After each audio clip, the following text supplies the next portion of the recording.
দুনিয়ার জমিনে যারা মানুষের উপর জুলুম করবে, মানুষের উপর অত্যাচার করবে, বড় ভাই হইয়া ছোট ভাইয়ের হককে যারা মেরে দিবে, ভাই হইয়া বোনের হক যারা মেরে দিবে, এক বাড়িওয়ালা পাশের বাড়িওয়ালার উপর যারা জুলুম করবে, বাড়ির মালিক হইয়া যারা বাড়াটিয়াদের উপর অত্যাচার অবিচার করবে, ক্ষমতা পাইয়া যারা মানুষের উপর নির্যাতন নিপীড়ন করবে, টাকার গরমে যারা মানুষের উপর জুলুম করবে, পয়গম্বর বলে, এ সাহাবীরা তোমরা কি জানো হাসরের ময়দানে সবচেয়ে বড় নিঃস্ব মিসকিন ফকির কে হবে তোমরা কি জানো?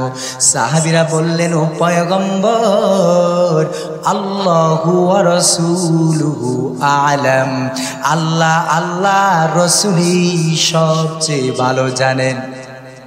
এবার পয়গম্বর বলেন, এরে উম্মত, হাসরের ময়দানে সবচেয়ে বড় নিঃস্ব হবে ওই ব্যক্তি দুনিয়ার জমিনে যার নেক আমলের কোনো অভাব নাই, রোজার অভাব নাই, নামাজের তার কোনো অভাব নাই, মসজিদে আইসা সেজদা দিতে দিতে কপালের মধ্যে দাগ ফেলে দিছে, সেজদার কোনো অভাব নাই, মসজিদ হইলে আল্লাহর রাস্তায় দান করে, মাহফিল হইলেও মাহফিলে দান করে। এক কথাই বলতে গেলে রে মুসলমান, এই আল্লাহর বান্দার নেক আমলের কোনো অভাব নাই।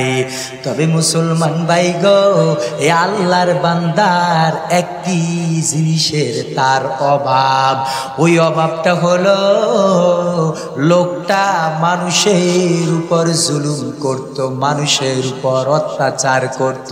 পয়গম্বর বলেন, হাসরের ময়দানে এই জালেম সেই হবে সবচেয়ে বড় মিসকিন, সবচেয়ে বড় ফকির, সবচেয়ে বড় নিঃস্ব। এই জন্য পয়গম্বর বলেন, ও দুনিয়ার জালেম, ও দুনিয়ার যারা অপরাধী, ভালো করে শোনো। ছোট্ট একটা উদাহরণ দিয়ে পয়গম্বর হাদিস শরীফের মধ্যে বলতেছেন, আমার উম্মতেরা শোনো, যে দুনিয়ার মধ্যে জালেম হবে তার অবস্থা কি হবে জানো? নবীজি বলেন, হাসরের ময়দানে আল্লাহ তার নেক আমল দেখে বলবেন, বান্দারে তোমার তো নেক আমলের অভাব নাই, যাও তুমি আল্লাহর তৈরি জান্নাতের দিকে চলে যাও। লোকটা খুশি হইয়া জান্নাতের দিকে চলে যাবে। মুসলমান ভাই গো, একটু যখন সামনের দিকে রওনা করবে, একজন পাওনাদার সামনে হাজির হয়ে যাবে।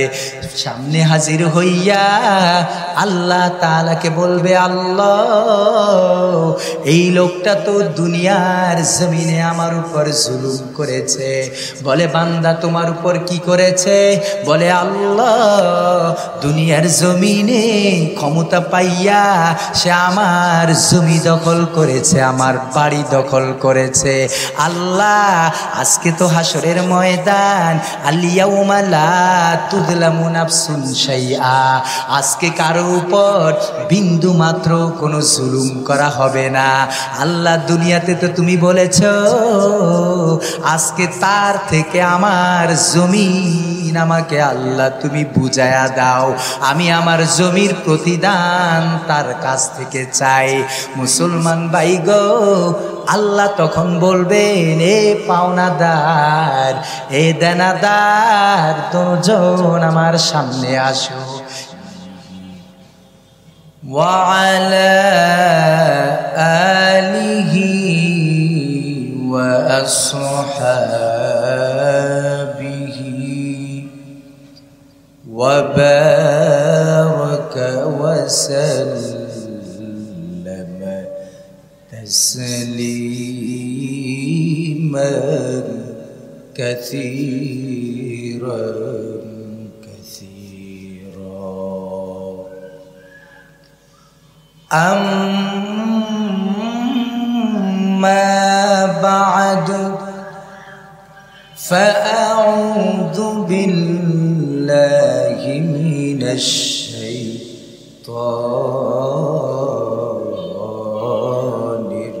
الرجيم بسم الله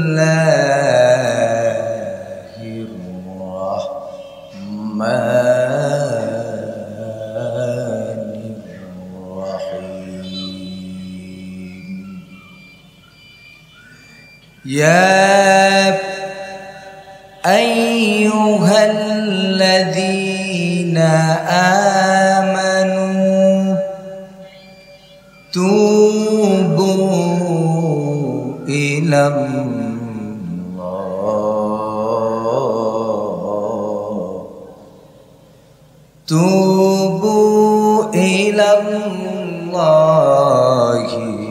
توبة نصوحا. وقال النبي صلى الله عليه وسلم إذا كانت ليلة النصف من شعبان فقوموا ليلها وصوموا نهارها فإن الله تعالى ينزل فيها لغروب الشمس إلى السماء الدنيا فيقول ألا من مستغفر فأغفر له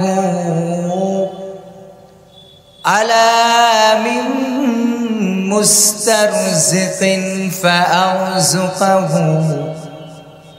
ألا من مبتلى فأعافيه فيه ألا كذا حتى يطلع الفجر أو كما قال النبي عليه الصلاة والسلام. الحمد لله ঈমান আকীদা সংরক্ষণ কমিটির উদ্যোগে আয়োজিত পবিত্র শবে বরাতকে সামনে রেখে আয়োজিত আজকের এই ওয়াজ ও দোয়ার মাহফিলের সম্মানিত সভাপতি সাহেব, উপস্থিত দিগার হাজারাতে ওলামায়ে কেরাম, আমার প্রাণ প্রিয় ধর্মপ্রাণ মুসলমান ভাইয়েরা, যুবক ভাইয়েরা, তরুণ ভাইয়েরা, মুরব্বিয়ান আযম, পর্দার অন্তরালে অবস্থানরত আমার অত্যন্ত শ্রদ্ধেয়া সম্মানিতা মা ও বোনেরা, মাহফিলে উপবিষ্ট আমার স্নেহের আদরের ছোট ছোট ভাইয়েরা, মহান রব্বুল ইজ্জত ওয়াল জালালের আলিশান দরবারে লাখো কোটি শুকর ও সুজুদ যে মহান রব্বুল ইজ্জত ওয়াল জালাল আমাদিগকে পবিত্র শবে বরাতকে সামনে রেখে আল্লাহর ঘর মসজিদে বসে শবে বরাতের গুরুত্বপূর্ণ মাসাইল এবং ফজিলত সম্পর্কে আলোচনা শোনার জন্য আল্লাহর ঘর মসজিদে বসে কিছু দিনই কথা বলা এবং শোনার তৌফিক যে মহামনিব, যে মহান সত্তা, যে মহান জাত আমাদেরকে দান করলেন, হৃদয় খুলে প্রাণ উজাড় করে দিয়ে আকাশ বাতাস প্রকম্পিত করে দিয়ে সেই মহামালিকে আলী শান দরবারে শুকরিয়া আদায় করি। সবাই একটু জোরে সোরে বলি আলহামদুলিল্লাহ। সম্মানিত মুসল্লিয়ানে কেরাম, আসলে বলতে বলতে আর দেখতে দেখতেই আমাদের মাঝে উপস্থিত হয়ে যাচ্ছে পবিত্র শবে বরাত। পবিত্র শবে বরাত এটা হচ্ছে একজন ইমানদার বান্দা, মুমিন বান্দার জন্য নেক আমল করার একটা সিজন, একটা সময়। একজন ব্যবসায়ী ব্যবসায় কামিয়াব সফলতা অর্জন করার জন্য ব্যবসায়ীদের ব্যবসার একটা সিজন থাকে।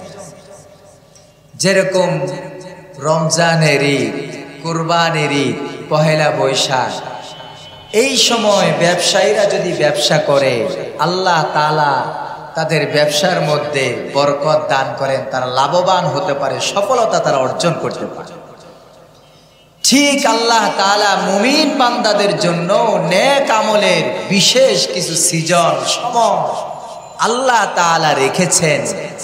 এই সময়গুলোতে যদি আল্লাহর কোনো বান্দা নেক আমল করে, আল্লাহ তাআলা অন্যান্য সময় নেক আমলের করার তুলনায় এই সময়গুলোতে নেক আমল করলে আল্লাহ তাআলা ডাবলকে ডাবল সওয়াব ওই বান্দাদের আমল নামায় দান করেন। জোরে বলেন না সুবহানাল্লাহ।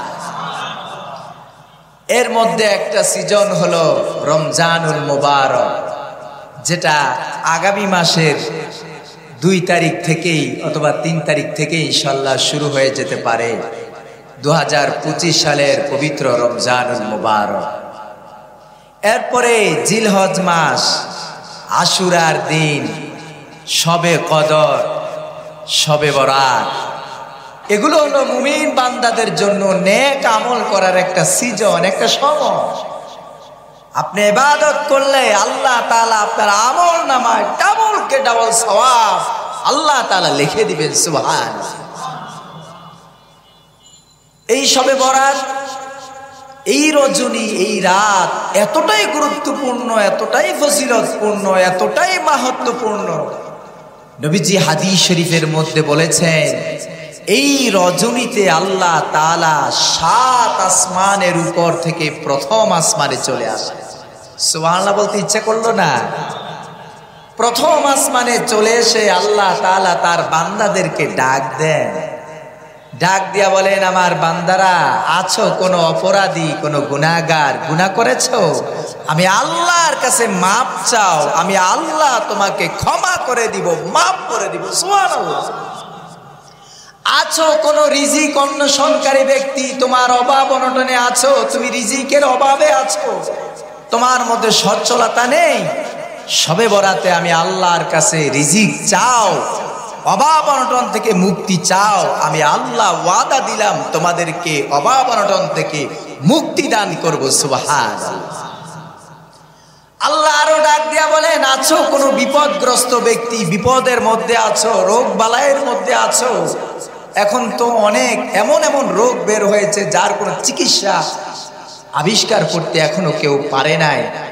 বান্দা তোমার টেনশন নাই, আমি আল্লাহর কাছে রোগ মুক্তি চাও, আমি আল্লাহ তোমাকে শবে বরাতের রাত, শবে বরাতে এই রজনীতে আমি আল্লাহ তোমাকে রোগ বালাই থেকে মুক্তি দান করবো। সুবহানাল্লাহ।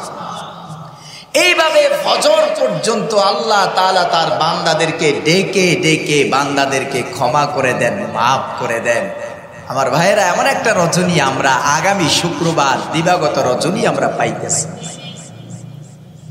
বিশ্ব নবী মুহাম্মদুর রাসূলুল্লাহ সাল্লাল্লাহু আলাইহি ওয়াসাল্লাম তার উম্মতদেরকে ডাক দিয়া বলেন, ও আমার উম্মতেরা শুনো, এই শাবান মাসে অর্ধ রজনী যখন হয়ে যাবে, তার মানে শবে বরাত যখন আমার উম্মতেরা হবে, তোমরা কি করবা? কয় ফাকুমু লাইলাহা, বিশ্ব নবী বলেন, আমার উম্মতেরা শোনো, এই রজনীতে তোমরা সারা রাত ইবাদত করবা, সুবহানাল্লাহ বলে। আর দিনের বেলায় কি করবা? পয়গম্বর বলে ওয়াসুমু নাহারহা। বিশ্ব নবী বলেন, আমার উম্মত রাত্রি বেলায় সারা রাত ইবাদত করবা, আর দিনের বেলায় তোমরা রোজা রাখবা। আল্লাহর জন্য তোমরা সিয়াম সাধনা পালন করবা। কারণ হলো এই রজনী এমন একটি রজনী, এই রজনীতে আমার আল্লাহ 7 আসমান থেকে প্রথম আসমানে চলে আসেন। প্রথম আসমানে আইসা বান্দাদেরকে ডাক দিয়া বলেন, বান্দারা আমি আল্লাহর কাছে ক্ষমা চাও। আমি আল্লাহ ওয়াদা দিলাম, তোমার ইচ্ছা অনিচ্ছায় প্রকাশ্যে গোপনে জানা অজানা যত অপরাধ করেছো, আমি আল্লাহ সব অপরাধ তোমার মাফ করে দিব। সুবহানাল্লাহ। কারণ আমার আল্লাহ হচ্ছেন রহমান, আমার আল্লাহ তিনি হচ্ছেন রহিম, আল্লাহ তিনি হচ্ছেন দয়ালু, তিনি হচ্ছেন অতি দয়ালু। এ মুসলমান, আল্লাহ কেমন দয়ালু, পয়গম্বর হাদিস শরীফের মধ্যে ইরশাদ করেন। অনেক বৃদ্ধ বাবাজিরা আজকে ওয়াজের মজলিসের মধ্যে বসেছেন, ভালো করে শুনেন আল্লাহ কেমন দয়ালু। যুবক ভাইরা বসেছেন, এর যুবক গুনাহ করেছো কখনো নৈরাশ হবা না। আমার আল্লাহ কত দয়ালু জানো, পয়গম্বর হাদিস শরীফের মধ্যে ইরশাদ করে। বিশ্ব নবী বলেন, বনি ইসরাইলের মধ্যে এক আল্লাহর বান্দা ছিল, এমন কোনো অন্যায় নাই, এমন কোনো অপরাধ নাই ওই আল্লাহর বান্দা করে নাই।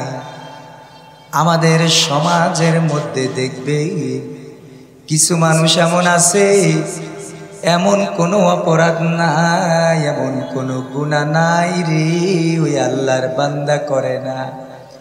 চুরি ডাকাতি, খুন খারাপি, অন্যায় অশ্লীল বেহায়াপনা, অন্যের হক মেরে দেওয়া, মা বাবার সাথে খারাপ ব্যবহার করা, বড়দেরকে অসম্মান করা, মানুষকে হত্যা করা, মানুষের উপরে জুলুম করা, এমন কোনো অন্যায় নাই রে ওই আল্লাহর বান্দা করে না। পয়গম্বর বলেন, বনি ইসরাইলে ওই আল্লাহর বান্দা এমন কোনো অপরাধ নাই, এমন কোনো গুনাহ নাই ওই আল্লাহর বান্দা করে নাই। মুসলমান ভাই গো, অপরাধ করার পর ইন্তেকালের আগে তার মধ্যে অনুশোচনা জেগেছে, আল্লাহর ভয় তার মধ্যে এসেছে।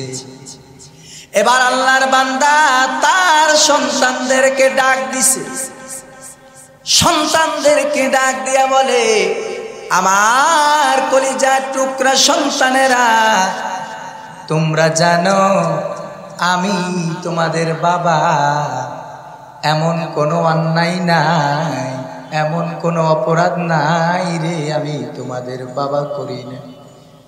আমার সন্তানেরা শুনো, আমার ইন্তেকালের পর তোমরা আমার লাশটাকে কোনো গোরস্থানে, কোনো কবরস্থানে দাফন করবা না। বলে, আব্বা জান, তাহলে আপনার লাশটা আমরা কি করব? আপনার লাশটা আমরা কি করতে পারি একটু আমাদেরকে বলেন। বাবা সন্তানদেরকে ডাক দিয়া কয়, এ সন্তানেরা, আমার ইন্তেকালের পর আমার লাশটাকে তোমরা আগুনের মধ্যে পোড়ায়া দিবা। আগুনের মধ্যে পোড়ায়া আমার লাশটা যখন জ্বলে পুড়ে ছাই হয়ে যাবে, আমার ছাইগুলোকে দুই ভাগে ভাগ করবা। একটা ভাগ বাতাসের মধ্যে উড়ায়া দিবা, আর একটা ভাগ পানির মধ্যে বাসায়া দিবা। আমার মিরপুরের মুসলমান লোকটা মনে করেছে তার লাশটা পোড়াই দিলে কেউ হয়তো তাকে ধরতে পারবে না, সে বেঁচে যাবে। কিন্তু আমার আল্লাহ তো এমন এক রব, ফাআলুল লিমা ইউরিদ। আমার আল্লাহ তিনি যা ইচ্ছা তিনি তাই করতে পারেন। সুবহানাল্লাহ বলি। আল্লাহর বান্দা মনে করেছে আমার লাশটা যদি পোড়ায় দেওয়া হয় আমাকে আল্লাহর ধরতে পারবেন না, আমি বেঁচে যাব, আমি রক্ষা পাবো। আল্লাহর বান্দা তার সন্তানদেরকে এই ওসিয়ত করার কিছুদিন পরে আল্লাহর বান্দার ইন্তেকাল হয়ে গেছে। লোকটার ইন্তেকাল হওয়ার পর সন্তানেরা বাবার ওসিয়ত মোতাবেক তার লাশটাকে আগুনের মধ্যে পোড়ায়া দিছে। আগুনের মধ্যে পোড়ায়া তার লাশটা যখন ছাই হয়ে গেছে, সন্তানেরা তার লাশটার ছাইগুলোকে দুইটা ভাগে ভাগ করেছে। একটা ভাগ সমুদ্রের পানির মধ্যে বাসায়া দিয়েছে, আর একটা ভাগ বাতাসের মধ্যে উড়ায়া দিয়েছে। যেই মাত্র তার ছাইগুলোকে বাতাসের মধ্যে উড়ায়া দেয়, সমুদ্রের পানির মধ্যে বাসায়া দেয়, আমার আল্লাহ বাতাসকে আদেশ করলেন, রে বাতাস তোমার মধ্যে যেই ছাইগুলোকে উড়ায় দেওয়া হয়েছে ওই ছাইগুলো এক জায়গার মধ্যে একত্রিত করো। সমুদ্রকে আদেশ করলে, রে সমুদ্র তোমার মধ্যে যেই ছাইগুলো বাসায় দেওয়া হয়েছে ওই ছাইগুলো এক জায়গায় একত্রিত করো। মুসলমান ভাই গো, আল্লাহর আদেশ পাইয়া বাতাস যেই মাত্র ছাইগুলোকে এক জায়গায় একত্রিত করলো, সমুদ্রের পানি যখন ছাইগুলোকে এক জায়গায় একত্রিত করলো, মুহূর্তের মধ্যে একটা মানুষের আকৃতি হয়ে গেল। জোরে বলেন না আল্লাহু আকবার। আমার আল্লাহ যেই মাত্র ওই ছাইগুলোকে এক জায়গায় একত্রিত করা হলো, একটা মানুষের আকৃতি যখন হয়ে গেল, ফেরেশতারা দৌড় দিয়া আল্লাহর বান্দার কাছে চলে গেছে। আল্লাহর বান্দাকে জিজ্ঞেস করবে, ওরে আল্লাহর বান্দা তুমি কেন তোমার সন্তানদেরকে এই আদেশটা করলা, কি জন্য করলা?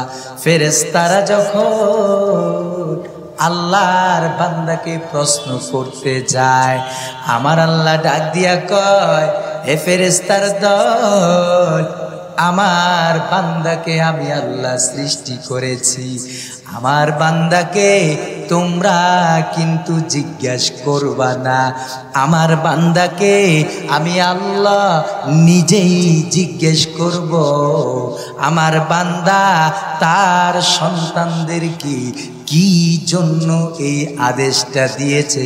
সুবহানাল্লাহ বলবেন না? আমার মুসলমান ভাইরা, এবার আল্লাহ তাআলা ওই বান্দাকে ডাক দিয়া বলেন, রে গোলাম বলো কি জন্য তুমি তোমার সন্তানদেরকে এই আদেশটা করলা, বান্দা তুমি বলো। আমার মুসলমান ভাইরা, আল্লাহ তাআলা যেই মাত্র আল্লাহর বান্দাকে এই প্রশ্নটা করলেন, আল্লাহর বান্দা ডাক দিয়া কয়, রে মালিক, তুমি তো এমন এক রব, তোমার কাছে তো কোনো জিনিস গোপন নাই। আল্লাহ তুমি ভালো করে জানো,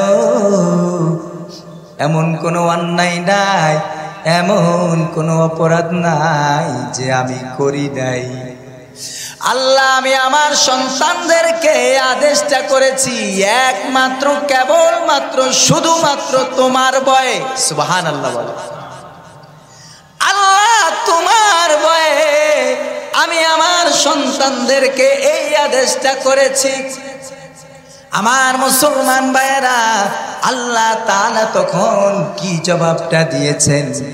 আপনারা জবাবটা বলতে দেরি সাথে সাথে জোরে আল্লাহু আকবার বলবেন। রাজি আছেন তো ইনশাআল্লাহ?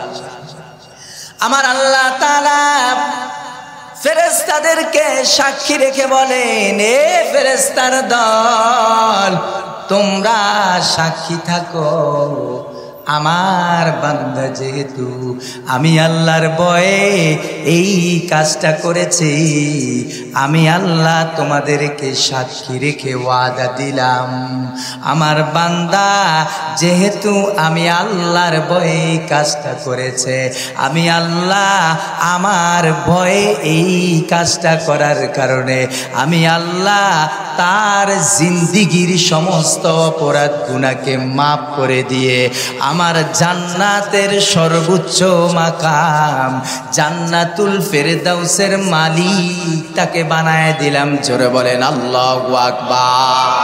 আর বান্দা যেহেতু আমি আল্লাহর ভয়ে এই কাজটা করেছে, আমি আল্লাহ হলাম রহমান, আমি আল্লাহ হচ্ছি রহিম, আমি আল্লাহ দয়ার সাগর, আমি আল্লাহ মায়ার সাগর, আমি আল্লাহ আমার বান্দার জিন্দেগির সমস্ত গুনাহকে মাফ করে দিলাম। জোরে বলেন না সুবহানাল্লাহ। মুসলমান ভাই গো, এই যে আগামী শুক্রবার দিবাগত রজনী শবে বরাত, আল্লাহর কাছে মাপ চাওয়ার সময়, আল্লাহর কাছে ক্ষমা চাওয়ার সময়।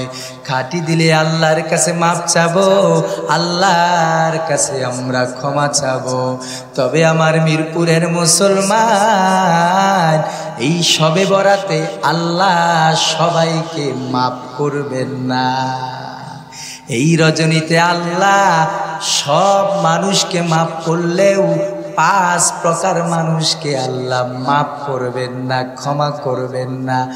আরেক হাদিসের মধ্যে পাওয়া যায় 6 প্রকার মানুষকে আল্লাহ শবে বরাতের মতো গুরুত্বপূর্ণ রজনীতেও তাদেরকে আল্লাহ মাফ করবেন না। 1 নাম্বার ভালো করে খেয়াল করবেন, এই শবে বরাতে 5 প্রকার মানুষ আল্লাহর কাছে মাপ পাবে না।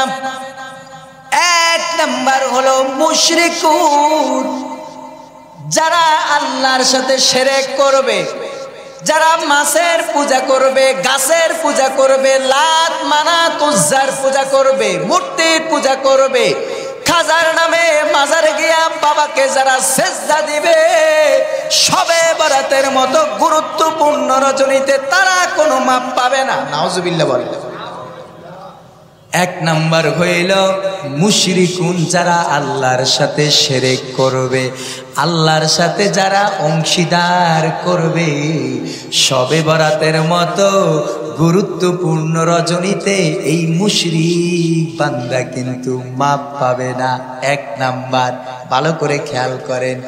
2 নাম্বার হইল পয়গম্বর বলেন মুশাহিদ, আল্লাহর যে বান্দা অন্তরের মধ্যে হিংসা লালন করে, হাসাদ যেই ব্যক্তি লালন করে, পয়গম্বর বলে এই বান্দাকে আল্লাহ শবে বরাতে কোনো মাপ করবেন না। যারা অন্তরে হিংসা রাখে শবে বরাতে তারা কোনো মাপ পাবে না। 2 নাম্বার। তিন নাম্বার হলো পয়গম্বর বলেন এই শবে বরাতের মধ্যে ওয়াকাতিলুন নাফস, যারা মানুষকে হত্যা করবে, মানুষদেরকে যারা মারবে, শবে বরাতে সিজদায় পড়েও যদি আল্লাহর কাছে দোয়া করে, ওই অপরাধী শবে বরাতে কোনো মাপ পাবে না। এই জন্য আমার ভাইরা সাবধান সাবধান, এরে আল্লাহর বান্দা, মানুষদের উপর জুলুম করা যাবে না, মানুষদের উপর অত্যাচার করা যাবে না, অন্যায়ভাবে কোনো মানুষকে হত্যা করা যাবে না, মানুষের অধিকার খর্ব করা যাবে না। পয়গম্বর বলে দুনিয়ার জমিনে যারা মানুষের উপর জুলুম করবে, মানুষের উপর অত্যাচার করবে, বড় ভাই হইয়া ছোট ভাইয়ের হককে যারা মেরে দিবে, ভাই হইয়া বোনের হক যারা মেরে দিবে, এক বাড়িওয়ালা পাশের বাড়িওয়ালার উপর যারা জুলুম করবে, বাড়ির মালিক হইয়া যারা বাড়াটিয়াদের উপর অত্যাচার অবিচার করবে, ক্ষমতা পাইয়া যারা মানুষের উপর নির্যাতন নিপীড়ন করবে, টাকার গরমে যারা মানুষের উপর জুলুম করবে, পয়গম্বর বলে এ সাহাবীরা তোমরা কি জানো হাসরের ময়দানে সবচেয়ে বড় নিঃস্ব মিসকিন ফকির কে হবে তোমরা কি জানো? সাহাবীরা বললেন ও পয়গম্বর, আল্লাহু ওয়া রাসূলুহু আ'লাম, আল্লাহ আল্লাহ রাসূলই সবচেয়ে ভালো জানেন। এবার পয়গম্বর বলেন এর উম্মত, হাসরের ময়দানে সবচেয়ে বড় নিঃস্ব হবে ওই ব্যক্তি দুনিয়ার জমিনে যার নেক আমলের কোনো অভাব নাই, রোজার অভাব নাই, নামাজের তার কোনো অভাব নাই, মসজিদে আইসা সেজদা দিতে দিতে কপালের মধ্যে দাগ ফেলে দিছে, সেজদার কোনো অভাব নাই, মসজিদ হইলে আল্লাহর রাস্তায় দান করে, মাহফিল হইলেও মাহফিলে দান করে। এক কথাই বলতে গেলে রে মুসলমান, এই আল্লাহর বান্দার নেক আমলের কোনো অভাব নাই। তবে মুসলমান ভাই গো, এই আল্লাহর বান্দার একটি জিনিসের তার অভাব, ওই অভাবটা হলো লোকটা মানুষের উপর জুলুম করত, মানুষের উপর অত্যাচার করত। পয়গম্বর বলেন হাসরের ময়দানে এই জালেম সেই হবে সবচেয়ে বড় মিসকিন, সবচেয়ে বড় ফকির, সবচেয়ে বড় নিঃস্ব। এই জন্য পয়গম্বর বলেন ও দুনিয়ার জালেম, ও দুনিয়ার যারা অপরাধী ভালো করে শোনো। ছোট্ট একটা উদাহরণ দিয়ে পয়গম্বর হাদিস শরীফের মধ্যে বলতেছেন, আমার উম্মতেরা শোনো, যে দুনিয়ার মধ্যে জালেম হবে তার অবস্থা কি হবে জানো? নবীজি বলেন হাসরের ময়দানে আল্লাহ তার নেক আমল দেখে বলবেন, বান্দারে তোমার তো নেক আমলের অভাব নাই, যাও তুমি আল্লাহর তৈরি জান্নাতের দিকে চলে যাও। লোকটা খুশি হইয়া জান্নাতের দিকে চলে যাবে। মুসলমান ভাই গো, একটু যখন সামনের দিকে রওনা করবে, একজন পাওনাদার সামনে হাজির হয়ে যাবে। সামনে হাজির হইয়া আল্লাহ তাআলাকে বলবে, আল্লাহ এই লোকটা তো দুনিয়ার জমিনে আমার উপর জুলুম করেছে। বলে বান্দা তোমার উপর কি করেছে? বলে আল্লাহ দুনিয়ার জমিনে ক্ষমতা পাইয়া সে আমার জমি দখল করেছে, আমার বাড়ি দখল করেছে। আল্লাহ আজকে তো হাসরের ময়দান, আল ইয়াউমা লা তুযলামু নাফসুন শাইআ, আজ আজকে কারো উপর বিন্দু মাত্র কোনো জুলুম করা হবে না। আল্লাহ দুনিয়াতে তো তুমি বলেছ আজকে তার থেকে আমার জমিন আমাকে আল্লাহ তুমি বুঝায়া দাও, আমি আমার জমির প্রতিদান তার কাছ থেকে চাই। মুসলমান ভাই গো, আল্লাহ তখন বলবেন এ পাওনাদার, এ দেনাদার, দুজন আমার সামনে আসো।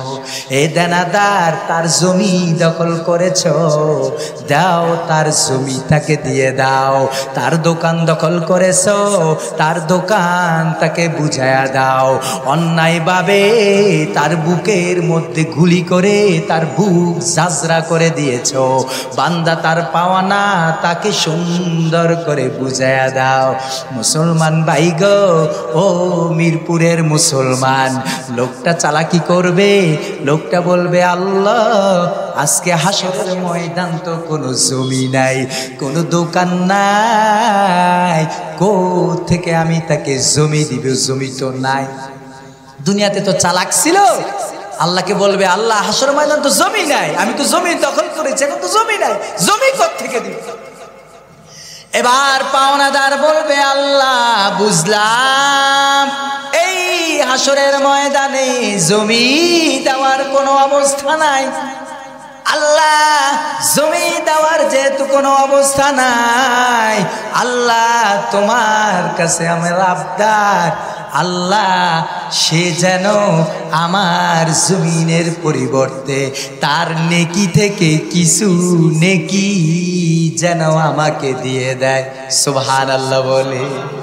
মুসলমান ভাই গো, দুনিয়াতে যারা অন্যের উপর জুলুম করেন, অত্যাচার করেন, অন্যের হক নষ্ট করেন, ধোঁকা দিয়া মানুষদেরকে বোকা বানান, ভালো করে শুনে নেন, হাসরের ময়দানে বাঁচার কোনো কায়দা নাই।